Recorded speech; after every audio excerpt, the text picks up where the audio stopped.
बिस्मिल्लाहिर्रहमानिर्रहीम। नाजरीन, आज की इस वीडियो में हम आपको बताएंगे कि मनोज सलवा क्या था, उसकी असल हकीकत क्या थी, मनोज सलवा किस उम्मत पर और क्यों नाजिल हुआ, क्या मनोज सलवा जन्नत से नाजिल शुदा खाना था या फिर अल्लाह तबारक व तआला ने दोनों चीजें आसमान पर ही पैदा की थी। मनोज सलवा में किस जानवर का गोश्त खाने को मिलता था। और आज की इस वीडियो में हम आपको ये भी बताएंगे कि बनी इसराइल की कौम 40 बरस तक एक ही मैदान में क्यों भटकती रही और अल्लाह तबारक व तआला ने बनी इसराइल की कौम पर किन किन इनामात की बरसात फरमाई, इसके बावजूद क्यों वो इतने भटक गए और अल्लाह तबारक व तआला की नाफरमानियों में क्यों पड़ गए। नाजरीन, अगर आप हमारे चैनल पर नए आए हैं तो बराए मेहरबानी चैनल को सब्सक्राइब कर लीजिए और वीडियो को आखिर तक मुलाहिजा फरमाइए। नाजरीन, बनी इसराइल एक ऐसी कौम गुजरी है जिस पर अल्लाह तबारक व तआला ने बेशुमार अंबिया कराम भेजे, फिर भी ये कौम राह रास्त पर ना आई और अल्लाह तबारक व तआला की नाफरमानियों में मशगूल रही। अल्लाह तबारक व तआला ने बनी इसराइल पर बेशुमार इनामात की बरसात भी फरमाई। कुरान मजीद की सूरह बकरा आयत नंबर 57 में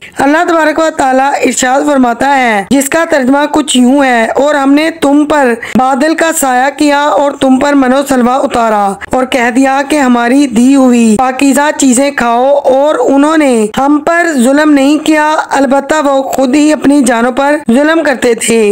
नाज़रीन, जब फिरऔन दरिया नील में गर्क हो गया तो अल्लाह रब्बुल इज़्ज़त ने बनी इसराइल को हुक्म दिया कि कौम अमालिका से जंग करके मुल्क शाम को आज़ाद करवाओ, क्योंकि ये कौम इंतहा की जालिम और जंग की माहिर थी। इसके बावजूद बनी इसराइलियों ने इनकार कर दिया और फिर इस नाफरमानी की ये सजा मिली कि वो 40 बरस तक 27 मील पर मुश्तमिल रकबे पर एक ही मैदान में भटकते रहे। वो लोग सारा दिन सामान उठाने के साथ रात को एक जगह पर पहुंच जाते और जब सुबह होती तो वो लोग वहीं पर मौजूद होते जहां से वो चले थे। इस जगह को मैदान तैया यानी कि भटकने की जगह कहा जाता है। नाज़रीन, अल्लाह तबारक व तआला के पैगंबर हजरत मूसा अलैहिस्सलाम भी इसी मैदान में तशरीफ फरमाते। मैदान तैया में होने वाली अताएं हजरत मूसा अलैहिस्सलाम की दुआ से बनी इसराइल पर अल्लाह ने इस मैदान में बेशुमार इनामात और अताएं अता फरमाई। बनी इसराइल के खाने के लिए हफ्ते के दिन के अलावा रोजाना आसमान से 2 खाने उतरते, जिन्हें मनोज सलवा कहा गया। मनोज सलवा के बारे में मुफस्सिरीन के मुख्तलिफ अकवाल मौजूद हैं। मन के बारे में सही कौल ये है कि ये मीठी चीज थी जो रोजाना सुबह सादिक से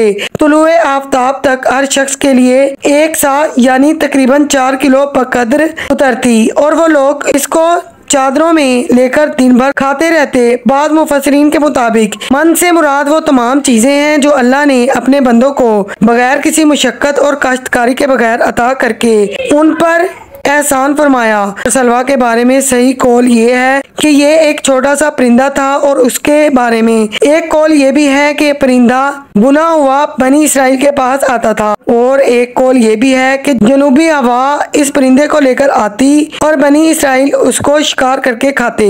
और अल्लाह तबारक व तआला ने कुरान मजीद में इरशाद फरमाया, और हमने तुम पर बादल का साया किया और तुम पर मनोज सलवा उतारा और कह दिया कि हमारी दी हुई पाकीज़ा चीजें खाओ, और उन्होंने हम पर जुल्म नहीं किया, अलबत्ता वो खुद अपनी जानों पर जुल्म करते थे। नाज़रीन, कोहे तूर का एक सफेद पत्थर उनके पास था। जब पानी की हाजत पड़ती तो अल्लाह के पैगंबर हजरत मूसा अलैहिस्सलाम अपना असा उस पत्थर पर मारते और बनी इसराइल के 12 कबीलों के लिए इस पत्थर से 12 चश्मे जारी हो जाते। ये वही असा था जिसे हजरत मूसा अलैहिस्सलाम ने नमरूद के जादूगरों के सामने फेंका था और अल्लाह ने इस असा को एक अजदहा बना दिया था। उसी असा की बरकत से इस पत्थर से बनी इसराइल के 12 कबीलों के लिए अल्लाह ने 12 चश्मे जारी कर दिए और धूप से बचाव के लिए एक बहुत बड़ा बादल सारा दिन बनी इसराइल के लोगों पर साया करता था। रात में मैदान के बीच एक नूरानी सतून उतरता था जिसकी रोशनी में वो लोग काम काज करते थे। अल्लाह ने उन लोगों पर बहुत सी इनायतें की थी, लेकिन वो कौम ना शुक्री थी, इसलिए कुरान मजीद में उनको जालिम कहा गया, क्योंकि उन्होंने खुद पर जुल्म किया और अपना ही नुकसान किया। मन मीठी चीज थी जो फजर के वक्त से सूरज निकलने तक हर शख्स के लिए 4 किलो उतरती थी। जब बनी इसराइल ये मीठी चीज खा कर उकता गए तो उन्होंने आप अलैहिस्सलाम की बारगाह में शिकायत की, जिसके बाद उनके लिए सलवा उतारा गया जो एक बुना हुआ परिंदा था। बाज मुफस्सिरीन के मुताबिक वो परिंदा तीतर था, बाज के मुताबिक वो परिंदा बटेर था।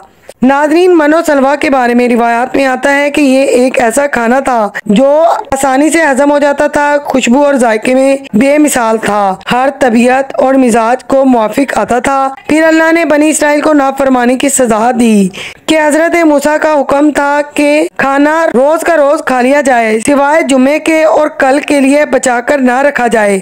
हफ्ते के रोज मनो सलवा नाजिल नहीं होता था, मगर बाज ज़ईफ़ुल उमर लोगों को ये डर लगने लगा कि अगर किसी दिन मनो सलवा ना उतरा तो हम लोग इस बियाबान में भूखे मर जाएंगे। चुनाचे उन लोगों ने कुछ खाना छुपाकर कल के लिए रख लिया। नबी करीम सल्लल्लाहु अलैहि वसल्लम ने इस हवाले से तफसील से बयान किया, अल्लाह के पैगंबर हजरत मूसा अलैहिस्सलाम की नाफरमानी करने से ऐसी नुसरत फैल गई कि जो कुछ लोगों ने कल के लिए जमा किया था सब सड़ गया और मनो सलवा का उतरना भी बंद हो गया।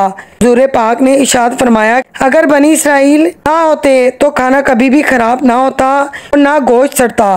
खाना खराब होना, गोश्त का सड़ना इसी तारीख से शुरू हुआ, वरना इससे पहले कभी खाना खराब ना होता था और ना ही गोश्त सड़ता था। नाज़रीन, इन तमाम तर अताओं और इनामात का जिक्र अल्लाह तबारक व तआला ने कुरान मजीद में बड़ी तफसील के साथ बयान फरमाया कि जब तुमने मूसा से कहा कि ऐ मूसा, हमसे एक ही खाने पर हरगिज़ सब्र ना हो सकेगा, इसलिए आप अपने रब से दुआ कीजिए कि वो हमें जमीन की पैदावार, साग, ककड़ी, गेहूँ, मसूर और प्याज दे। आप अलैहिस्सलाम ने फरमाया कि बेहतर चीज के बदले ऐसी चीज क्यों तलब करते हो?